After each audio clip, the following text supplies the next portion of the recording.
Wait, one time in Sherman record, I should be recording now. Okay, hello and welcome back to some random game from days. In today's episode we're playing Twofold Fust Snow. So, we might as well jump right into this. I'm going in completely blind, I tell you, completely blind. I'll have my eyes closed. I'm joking. The first snow of the year should be comfort inside, yet this carries a different feeling when so far from home. Winter has always been my favourite time of year, but the joy of warm fires and upcoming holidays is missing. There's only a month left to go until the season begins in earnest, but I can't feel any of the usual excitement. The coming winter will be the first I've spent away from my family. After all, it's just me now, standing alone on a concrete balcony and looking out into the great, well, not great sky, grey sky. You know what I meant. Hey, Allison! Aren't classes soon? A woman barking from down below breaks me out of my thoughts. Her familiar figure, clad in leather stairs up, snow heaped on the rusted shovel in her hands. Looks like the heatings died again. The inside of the apartment no warmer than out there. The new home might be a little shabby, but at least it's ours. Quick glance at my phone as I walk to get my coat and bag confirms to be right. The morning's message from a friend still showing on screen. The idea of big news at first of all fills me with worry. I'm already too busy just trying to keep up with my new life.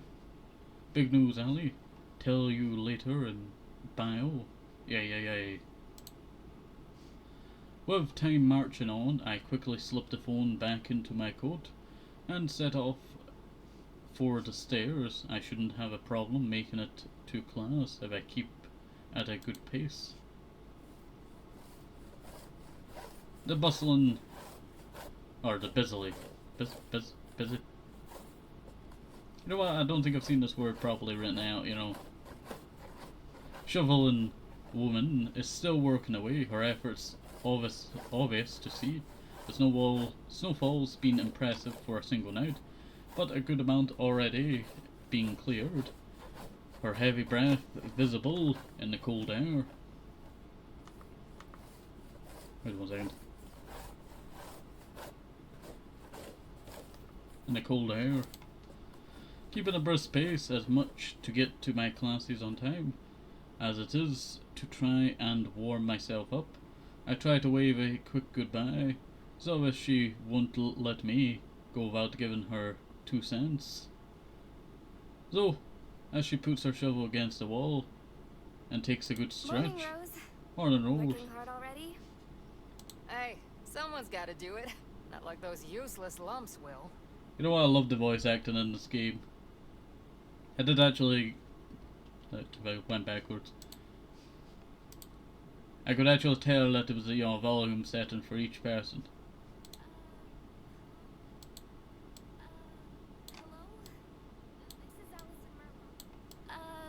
Hello? This is Allison Merlo. You know what, not too bad, I tell you. But, let's get back to it. Someone's gotta do it. Not like, those useless lumps will. Rose jerks her head towards the apartment. She's not really wrong, but her usual tactlessness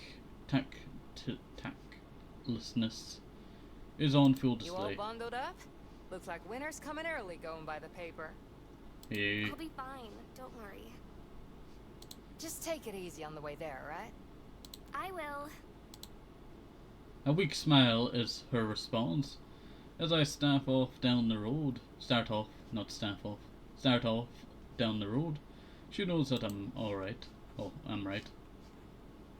This is hardly the first exchange we've had like this.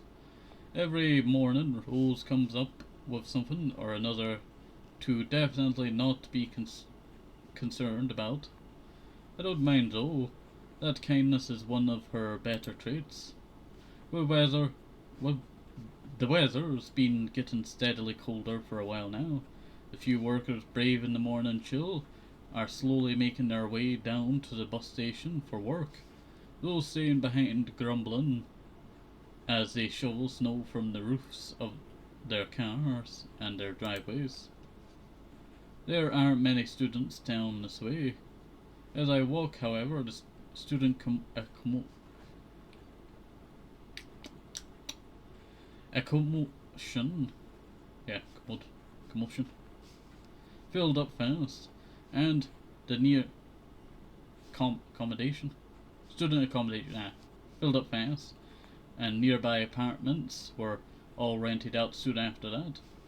Thank goodness for a family friend offering to let me live with them. Helpful as Rose may be, there's still some sense of being a foreigner. It's only been 2 months since I moved in, and I started classes at college. My circle of high school friends and Boston family home, turning overnight to a cramped apartment shared between Rose and I. As the school buildings come into view, I join the tired masses staggering through the gates and towards their classes. Much as I might worry, I know I'm not alone. I'm sure many of the students around me right now are going through the exact same thing. It's only now that I realize I haven't had my usual morning coffee back at the apartment to wake myself up. With little time before biology class starts, I have to content myself with a quick can of soda from the vending machine. Heading over to the Union Building on the way to class, the morning chills driven away the usual gaggle of those sitting on the stairs and blocking the entrance. Rubbing my hands together to summon some warmth, I head on in. With the heating being cranked right up, you could almost forget it's winter outside. My relief didn't last long, however. My heart nearly stops as a deafening clatter comes from ahead. A couple walking arm in arm skirt around the edge of the room, doing their best to not draw attention of a blonde woman nearby. She grumbles loudly before delivering another kick to the poor abused vending machine in front of her. I hate situations like these. Either I do nothing and feel bad for not helping, or step in and deal with the stress that comes from confronting someone involved. As I try to work my way out of this, my heart freezes as the woman locks eyes with me. I must make for a pitiable sight with my hands raised defensively in front of me. Her rage calming as she settles for staring daggers at the machine. Resigned to my fate, I reluctantly shuffle towards her as my heart beats wildly. As I do, her dour look is only made all the more intimidating from the bags under her eyes. Is something wrong? Stupid thing ate my money. No can or change at all.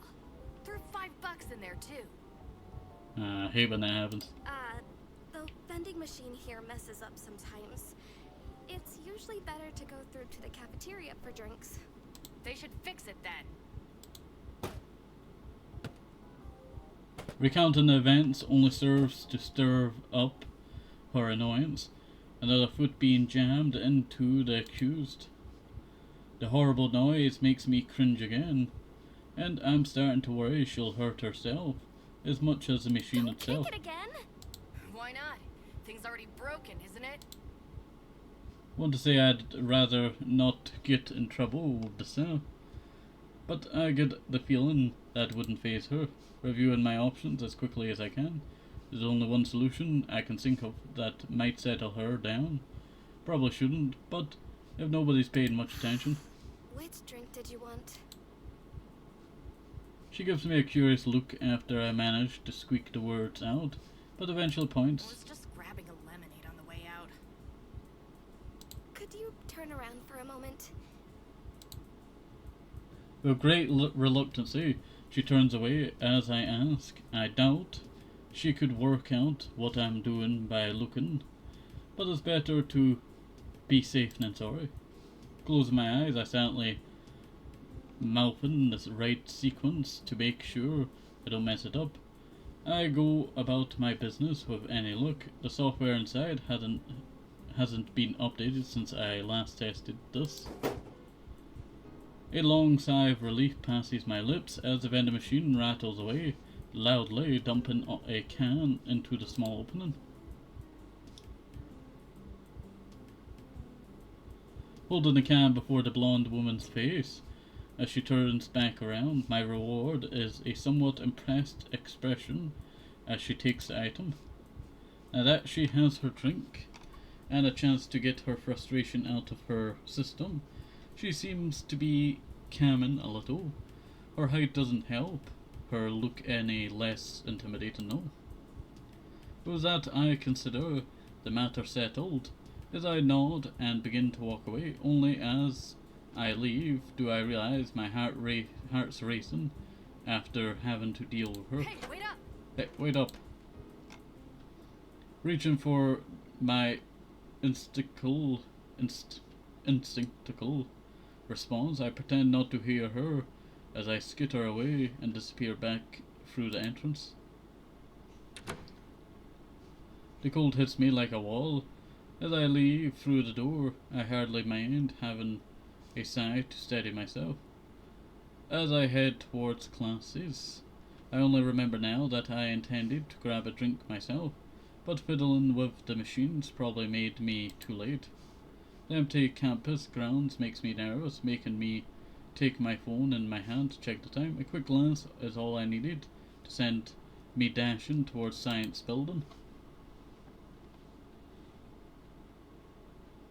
It's going to be one of those days. Panting from the run, I stagger into biology class with as much composure as I can muster. The sight seems to make a pitiful impression on the professor, who merely nods for me to take a seat. That's a good professor there. Setting my bag next to me, I quickly take a seat to a now familiar figure. The diminutive Caprice shoots a grin and wave as I sit, earning a smile in return. It's nice to see a friendly face. As the professor gets back to lecturing, I grab my still pristine textbook from my bag, flickering through to the bookmark I added for where we currently are. Moment from the corner of my eye takes my attention, a ripped piece of sketchpad sliding before me. Oh no, your perfect attendance record. What happened? The writing is surrounded by various doodles and scribbles already on the page. I should pay attention to the class, but it isn't that easy to wave Caprice off. And again, this is largely reviewing what we covered in high school right now. It probably wouldn't hurt to chat with her a bit. Got held up with someone. I write a brief reply and a little accompanying drawing before sliding it back over. A quick look to the professor, making sure the coast is clear as she drones on. Got held up with someone. Caprice reply as the page is passed back makes me grimace. Grimace. I should have expected that. Almost reply before noticing the professor casting a knowing glance my way. As he continues with his teaching, he knew what we were doing, didn't he? Thinking better of it, I tuck the page beneath my textbook and start listening properly. I don't need to look at Caprice to know her reaction. I hardly think worse of her for it, though swapping doodles during classes was how she broke the ice with me when I was just another lonely freshman student, a shy one at that. Given we're still friends, I suppose it worked. Taking a glance back at the page beneath my book, Reminds me how well the miracle girl can draw. At least compared to me. She mentioned one time that she's also taken art classes, which must be paying off. Before I know it, the class starts winding up. The other students begin to get distracted as time goes on. The professor soon starting to wrap things up in response. No sooner do the words come from his mouth that the class is over, does the loud clatter people packing books and pens into their bags and backpacks begin. Caprice wastes no time in talking as the two of us do the I same. was worried you were sick today, Allie. It was only a couple of minutes. For you, that's a lot. She has points. It's likely I was more concerned about this than the teacher.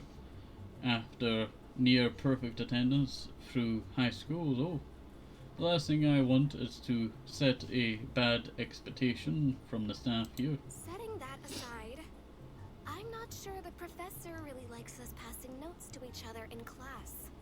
Oh, don't worry about him. He's cool. We've talked. Well, if you're sure, I do like seeing your drawings. Aw, and I like seeing yours. I'm glad you're here today, actually. I've been thinking, and I need your help with something. We're making an art club. But there's already an art. Wait, why is there a we there? How am I part of this? You're a founding member, of course. Why do I get the feeling Caprice has been moving this and get wrapped up in Caprice's enthusiasm for ages? Plans seem to be already in motion for her, and I'm not sure what choice I have left in this. I'm left to mull things over as I take my coat from the back of my seat and slip it on, the two of us taking our bags and joining the others and heading out into the hallway. I hadn't even considered joining a club, let alone starting one up with all the work that it entails.